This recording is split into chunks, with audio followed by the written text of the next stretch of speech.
Odamlar seni hurmat qilishi uchun puling ko'p bo'lishi shart emas. Boy inson bo'lgan taqdiringda ham odamlar ortingdan g'iybatingni qiladi. Odamlar seni hurmat qilishi uchun aqlli inson bo'lishing ham shart emas. Aqlli insonlarning dunyo qarashini hamma ham birdek qabul qila olmaydi. Odamlar seni hurmat qilishi uchun chiroyli inson bo'lishing ham shart emas. Yaqinlaring uchun hamisha chiroylisan, begonalar uchun esa chiroy har doim ham birinchi o'rinda emas. Odamlar seni hurmat qilishi uchun jismonan kuchli, baquvvat inson bo'lishing ham shart emas. Tog'larni vayron qiladigan gavdang bo'lgan taqdirda ham hurmat hech qachon kuchga qarab berilmaydi. Odamlar seni hurmat qilishi uchun qimmat kiyimlarni kiyishing ham shart emas. Ust-boshga qarab faqat qalbi faqirlargina hurmat ko'rsatadi. Odamlar seni hurmat qilishi uchun mansabdor bo'lishing ham shart emas. Mansab keladi-yu ketadi, yoningda faqat sendan foyda ko'zlaganlargina o'ralashib yuradi. Odamlar seni hurmat qilishi uchun senda faqat birgina xislatni o'zi yetarli.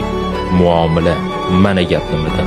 Muomala madaniyati. Hamma narsaga eng qulay va yoqimli yechim bu muomaladir. Odamlar seni hurmat qilishi uchun muomalang